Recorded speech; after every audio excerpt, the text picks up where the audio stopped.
everybody. Welcome to this edition of It's Janice. That's me, your host, Janice McLean Deloach. And we are at the Canibus Science Conference today. We're talking about cannabis. And I'm joined with Maggie Favre, who is the Mid-Atlantic Operations Manager at CannaCare Docs. Hi. Hi, how you doing? I'm okay. So thank you for joining us today. Tell me a little bit about CannaCare Docs and your role there and what brings you to the conference today. Yeah, so CannaCare Docs is a medical evaluation facility where we're specialists in cannabis medicine. And what that means is that we're really able to help patients through their journey with cannabis. There's a lot of misinformation out there about cannabis, and a lot of it is really unknown. So for a patient to be able to eliminate the pharmaceuticals that they might have been using and other therapies that just really haven't been very effective for them, they need to understand cannabis as a medicine to really be able to get the most benefits out of it. It's not the the cannabis of the 70s. It really is a mainstream product at this point. That it's not something that you just smoke. It comes in many different forms to use. Okay. It comes from topicals to tinctures to they have transdermal patches. They make capsules. So the traditional ways that people are used to taking their medicine, they're able to use cannabis in those ways now. But there are a lot of differences in the different strains of cannabis and how they affect different people and different medical conditions. Such as, if you don't mind? Oh, absolutely. So someone who has anxiety, there are certain strains that actually might increase that anxiety level. So if they're not aware of that information, they might have a very unpleasant experience with cannabis. They might think that it's not for them and isn't going to be helpful to them, and then give up. And we don't want people to have trial and error. We want them to have trial and success. Okay. So we like to arm them with that type of information. Now, I want to ask you about the difference between hemp and cannabis. Yeah. We'll get to that. But let me ask, when people come to you, why do they come to you? They come to us seeking help. Okay. They want the quality of life back that they used to have. The medical conditions that they've been suffering from really are debilitating, and they really affect the quality of life. And people just want to enjoy life. That's what it's about. So you're like the first stop, right? Yeah. So tell me about the journey from medical condition, possibly, to getting the help that you need through a company like CannaCare Docs. Yeah, so it's pretty standard that you would expect in any medical office. You come in, you might bring a medical record. You're going to fill out your history so that we know what therapies you've tried in the past, so that we know how to most effectively help you in the future. You're going to meet with our education counselor, where we do a one-on-one session and we really teach about cannabis as a medicine. Okay. Yeah. Okay, that's good. And then after that, they meet with our provider, who does a problem-focused exam and determines if cannabis might be appropriate for them. If they determine it is, they write the medical recommendation to use medical cannabis, and we register them into the state's program so that they can access the dispensaries. Now, you guys have a lot of different locations. You have one in Maryland. Tell us a little bit about how big you are, so that if somebody who is not here in the Maryland area wants to reach out to you, where are you located? Where areas are you at? We do like to help as many patients as we possibly can. So we're in Maryland, we're in Delaware, Pennsylvania. We're headquartered out of Massachusetts.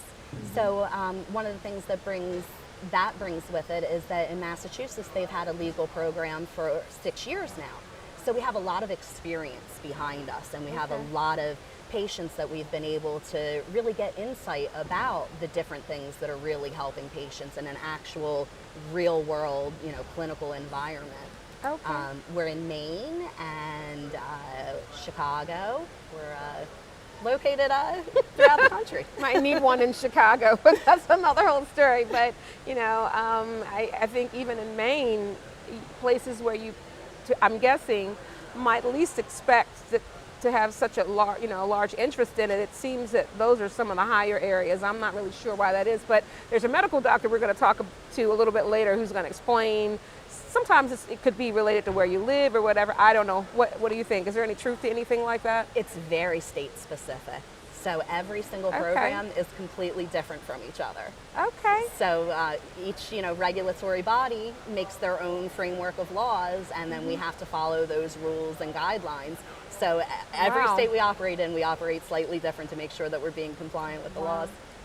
Let's talk a little bit about the government and the laws, because they have a patent on something that deals with the cannabis industry. Yeah, Could you great question. Okay. So the government has a patent on cannabis as a neuroprotectant and an antioxidant.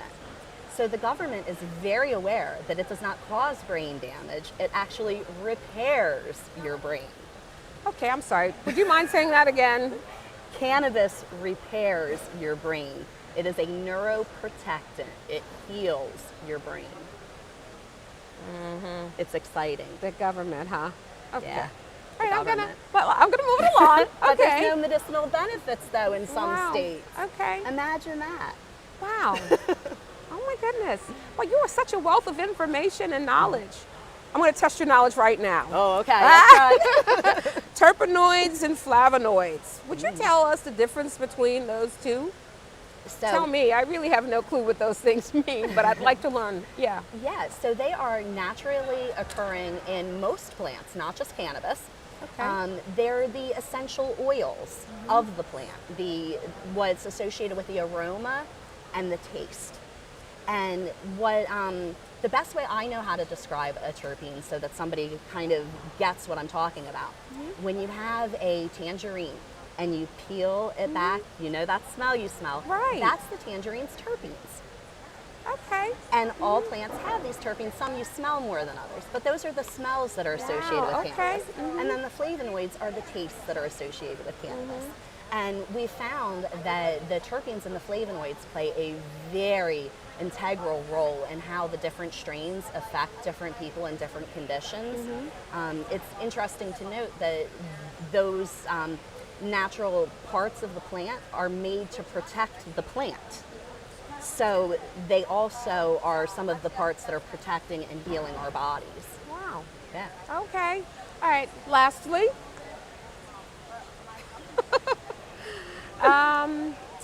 hemp versus cannabis.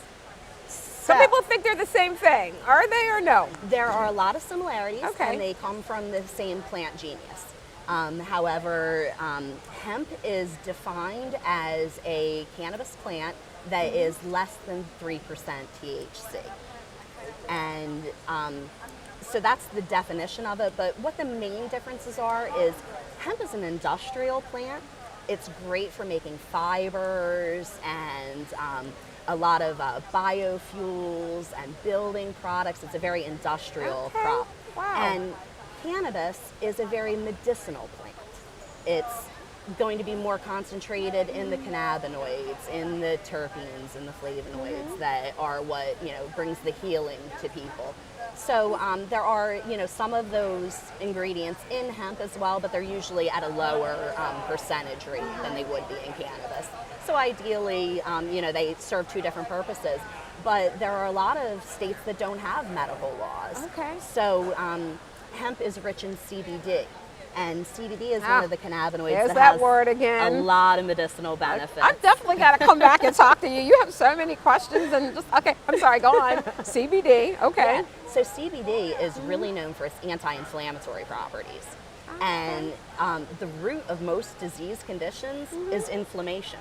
So if you're able to calm that inflammation down, you're not just putting a Band-Aid on your problem, you're actually helping the root cause of your condition. So the CBD is definitely beneficial for patients. It's better if they have the entourage effect and use the medicinal cannabis plant. But in states where that's not allowed, at least it's something for patients to use because it definitely has a lot of medicinal benefits. Oh, wow. I could sit here and talk to you and listen to you all day. I can't because we got to move on to other people. Very interesting people here. Yeah, really. Oh my gosh. So, but I know, and I just want to say thank you to Debbie and Gina who work with Maggie, and they absolutely love her, and I understand why. They're right. She's very knowledgeable. She knows a lot. If people want to reach out to you and find out how they can connect with Canacare Docs, how do they do that? So they can reach us at our website, which is canicaredocs.com, and they can always send us an email. That's md@canicaredocs.com. And if you want to reach us via the telephone, it's 410-412-3470. We look forward to talking to you.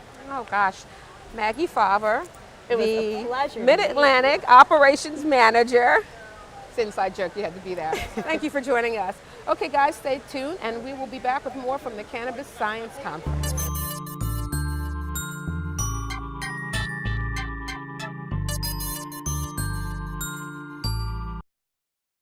Hi, and welcome back to It's Janice. I'm your host, Janice McLean-Deloach. We are at the Cannabis Science Conference in Baltimore at the Convention Center.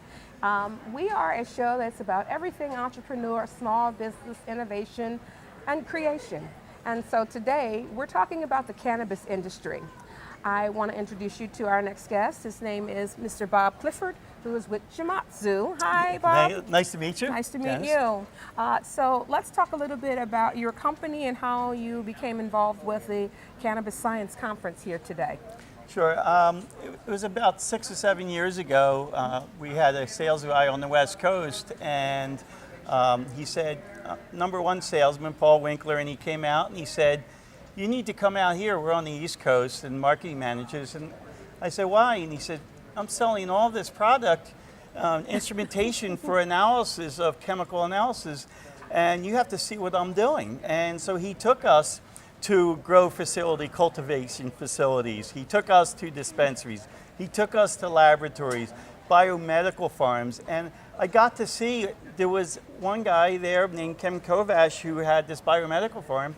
And as you walked by, each plant, it had a name on it. And I asked, what's the purpose of that name? Okay. And he said, oh, this is a special plant for each child with each medical condition. And so It was like, wow. And that whole thing really fits in with Shimatsu's corporate philosophy of helping mankind and Earth through research and technology. And I think the cannabis fits in that market. Okay. All right. So could you specifically tell us what you're doing now to advance the causes of cannabis and medicine together? Sure. I mean, I've done presentations on Capitol Hill. The biggest thing about cannabis is the testing. So one of the biggest problems, let me rephrase that. One of the testing problems is, so people want to be able to take a dosage and they need to know how much they're getting. Mm-hmm. So they don't want to take too much. So if you just say, here's a plot of cannabis, is this going to help you? I don't know. Am I going to get too high that I don't feel well? How much dosage I want to take? Okay. And there's certain terpenes in there, and that would be potency. There's certain terpenes in there. And with the terpenes, what you want to be able to do is there's synergistic effect between the terpenes and the potency. And they've been reported to have all kinds of synergistic effects depending on the ratio of those two, the cannabinoids, THC, CBD, CBG, CBN, and different terpenes. And if you're not familiar with terpenes, if you've ever been to a pine forest, pinene is a bronchial dilator. You walk in and it's, oh, wow, and it's supposed to, so things like lavender, if you've ever smelled lavender, right? Yeah. Mm-hmm. It has a terpene in there called linalool. And it acts as an anti-sedative and is reported to have anti-cancer properties. Limonene, where do you think else you can get that is lemons and limes. It's been reported to have antibacterial, anti-cancer, anti-depression, antifungal properties. Mm-hmm. So all of these, and then you're going to look at a bunch of contaminants because most of these patients are taking this from the medical point because they have some kind of medical condition and we don't want to poison them. Okay. So you see pesticides and residual solvents and mycotoxins and aflatoxins. I've worked previously in my life as I worked for a federal government. Yeah, I was going to ask, what's your background? Yeah, I have a PhD in chemistry. Okay. I've worked for federal agencies in the food industry. Mm-hmm. I've worked for private companies in the food, one of the largest manufacturers in the food company. And so we do test all of these things. And so why should cannabis be any different? Okay. And especially if the patient is going to be somebody who may be sick. And so we really need extra testing on them. Okay, all right. And then lastly, I see that you deliver instruments. What Correct. specifically is the instrument that you're delivering? So in the instruments, there's different instruments depending on the type of analysis. Okay. So there's HPLC, high performance liquid chromatography, that we'll use for the potency. That's the different cannabinoids, Okay. THC, CBD, CBN. For pesticide screening. You say that's so fast. What's CBD, CBN? Okay. What, yeah. There's Sorry. I'm a little. Yeah. You know, I'm learning. Sorry. So there's a number of different cannabinoids. Tetrahydrocannabinol. See, I don't even say them. I just go by the CBD. Okay. So they're all the different Acronyms for the different cannabinoids. So in pesticides, you use a different instrument. You use a liquid chromatography mass spectrometer, LCMS. Okay. For fungicides, you could use same thing. Okay. For solvents, you will use a gas chromatograph or a gas chromatograph Wow. mass spec. For heavy metals, you might use an ICP mass spec, inductively coupled plasma mass spec. So we know plants specifically pull heavy metals in.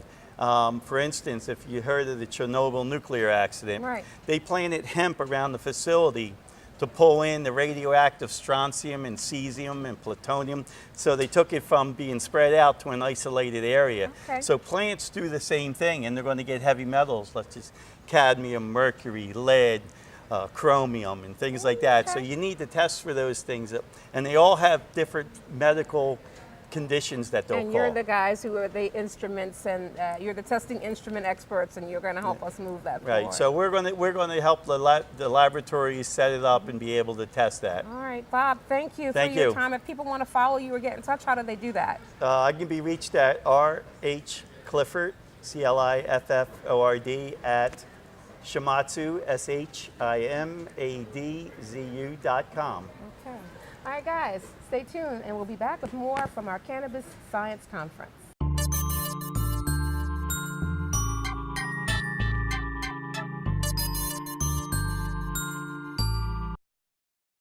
Hi, everybody, and welcome back to It's Janice. That's me, your host, Janice McLean Deloach.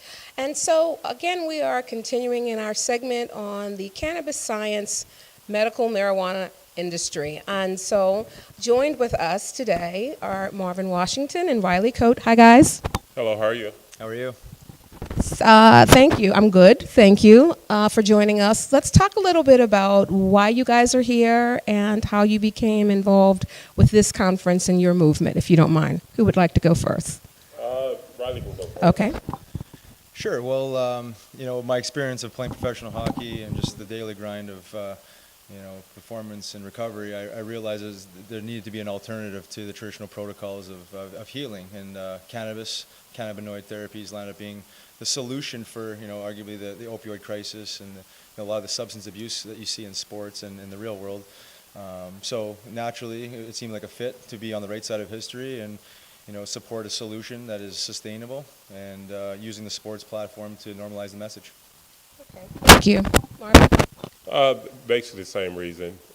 Number one, spreading the word, because as I tell people all the time, it's like when we come to these conferences, us cannabis professionals know about all the science and the medicinal benefits of the plant, but there might be somebody in the audience that don't, and they're coming here to gather information. So that's why I'm here. That's why I'm speaking about my experience and about the NFL, what their issue is, and how they need to have this plant as an alternative to what they're feeding the players now.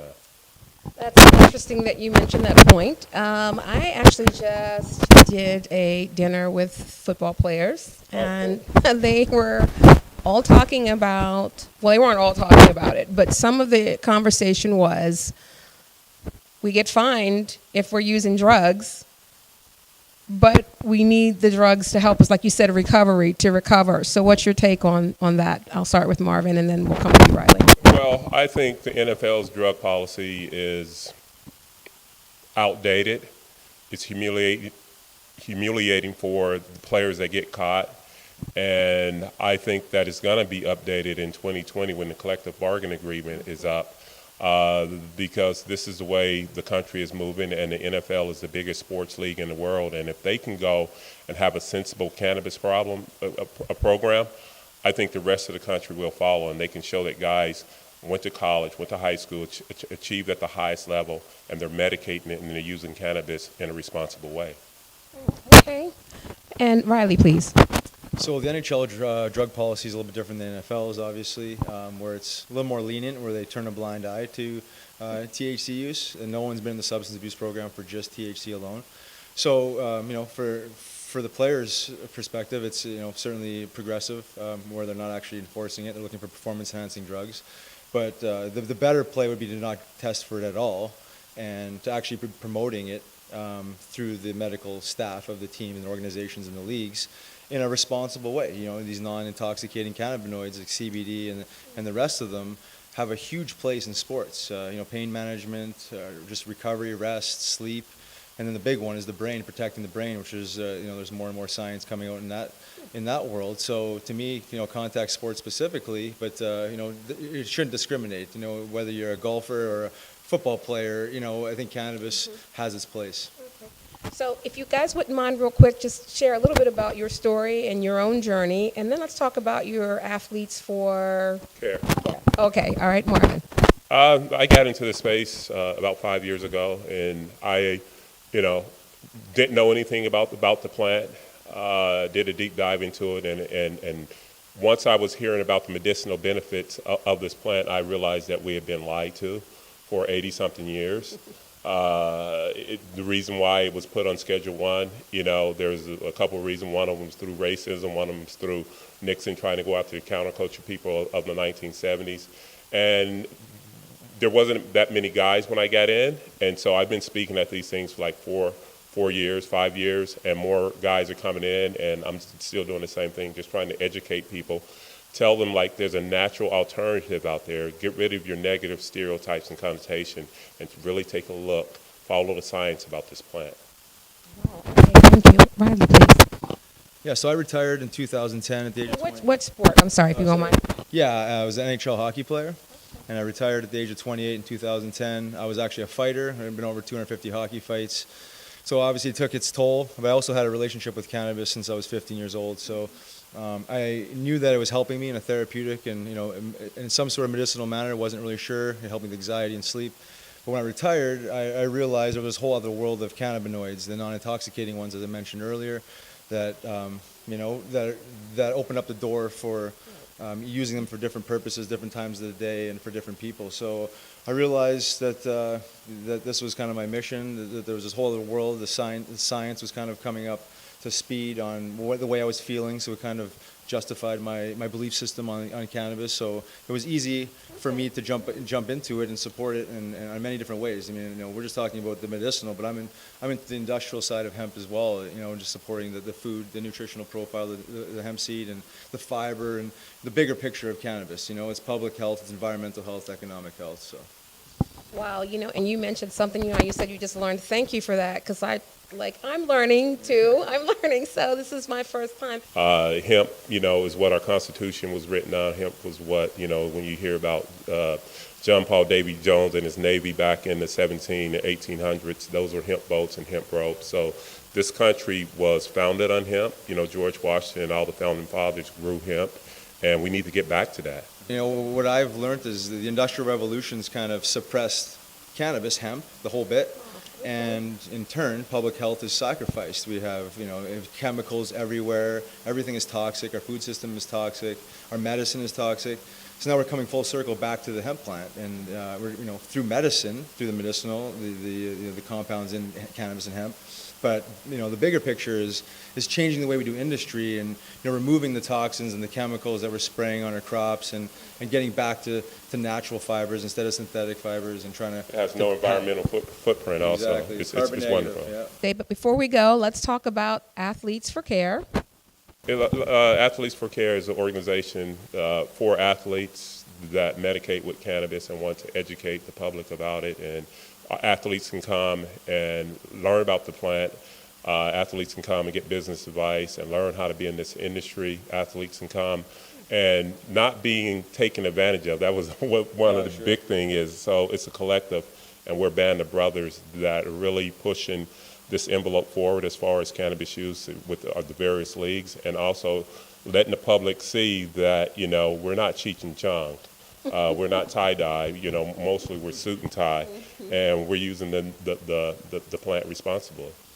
Yeah, sure. Above and beyond the education and advocacy, I would like to make it clear that we're not selfishly just about athletes. The research initiatives that we're engaging in and the community events that we do are really about using the sports platform to get the message out there to the masses. Because whether you're an athlete or not, pain is pain, inflammation is inflammation, anxiety is anxiety, sleep issues are sleep issues. So it's just the recovery process transfers to the real world. So just using that platform to normalize cannabis.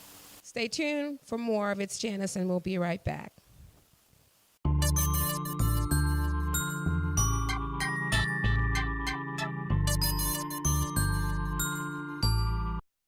Hi, everybody, and welcome to It's Janice with me, your host, Janice McLean-Deloach. We are at the Cannabis Science Conference East. I am joined with the CEO and founder, Joshua Grosny. Hi, Joshua. Hi, Janice. It's great to be with you today. Thank you for joining me today and for talking with me. I just want to first say, wow, this is an awesome conference that you have put together here. It's so funny that Montel is also a former talk show host, and he's also from Baltimore. How weird is that? But I guess, Josh, you had the great mind to bring us together. I love the work that he's doing, and it's sort of out of character for both Abby and me to be even in this world. Like, we sort of fell into this space because of my husband who passed away, Christian Evans. He was struggling throughout his life. He was bipolar. He suffered with chronic pain. He had lower back injury from a car accident. He had migraines 3 times a week.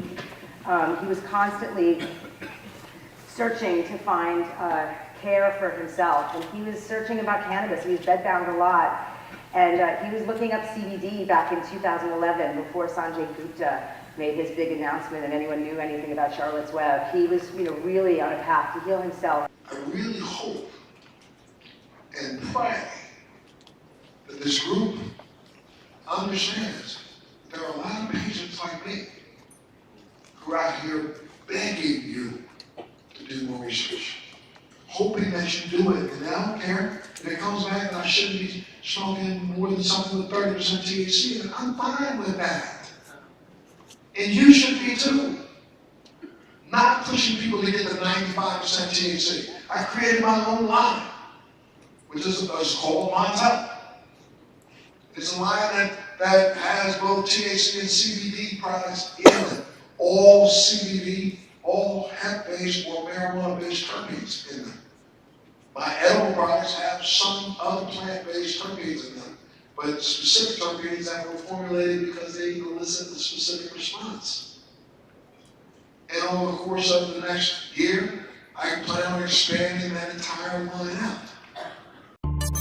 Hi, I'm Montel Williams, and you're watching It's Janice. And to find out more about what you're doing, where do they go? Then go to montelwilliams.com. It's at the Cannabis Science Conference. I'm not on any CBD oil or anything like that. I'm just really on a high because the people were cool, the interviews were good. Ricki Lake and Montel Williams were fabulous. Oh my gosh, thank you to Josh Grosny. Just like really, really good. So you guys have to go and check out the Cannabis Science Conference and just learn a little bit more about this industry and how it can benefit all people medically, and just to do your own homework and know what it's really about. I learned so much here, and so I hope that you did too. It has been my pleasure to bring this segment to you. Thank you for watching It's Janice with me, your host, Janice McLean-Deloach.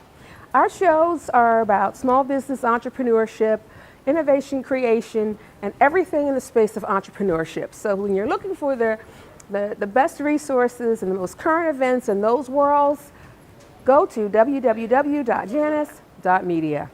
All right, guys, see you next time.